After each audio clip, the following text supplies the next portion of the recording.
అందుకని 4 లక్షలు డిపాజిట్ చేశాను. నువ్వు చచ్చిపోయినా కానీ 4 రూపాయలు కూడా తిరిగిరావే.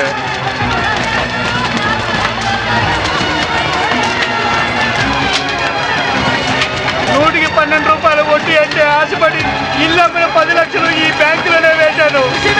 ఇల్లు పోయే, వడ్డీ పోయే. నేనేం చేయాలి దేవుడా? నేనేం చేయాలి?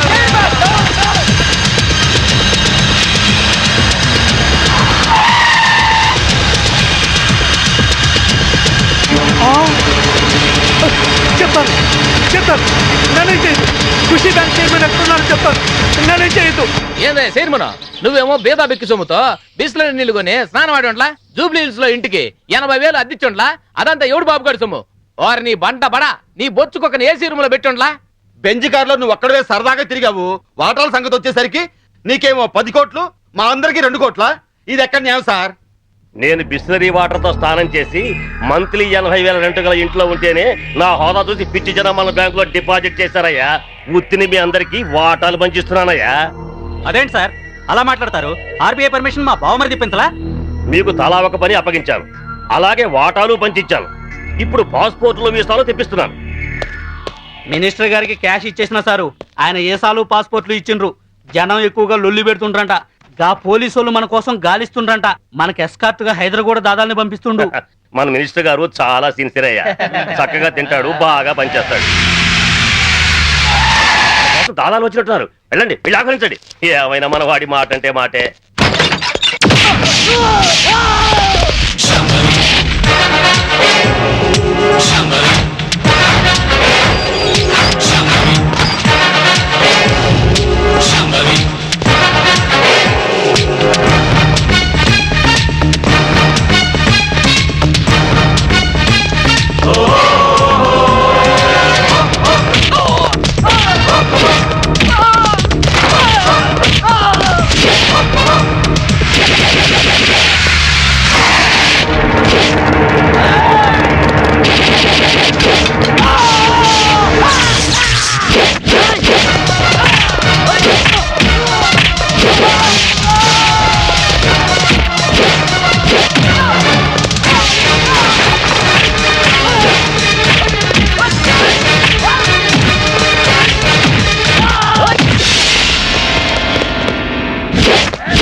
Mister Yashwant, Gandhinagar 2nd street old బంగ్లాలో ఖుషీ బ్యాంక్ చైర్మన్ ని డైరెక్టర్ ని ట్రేస్ చేశాను.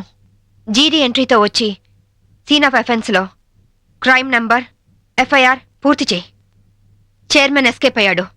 వాడెక్కడికి వెళ్ళాడో నాకు తెలుసు. ఓకే? ఎవరా నువ్వు? ఇడియట్! కమ్ ఆన్ మినిస్టర్, ఇదిగోండి బాంబు. వీడే టెర్రరిస్ట్. ఏంటి లుక్ ఇస్తున్నావు?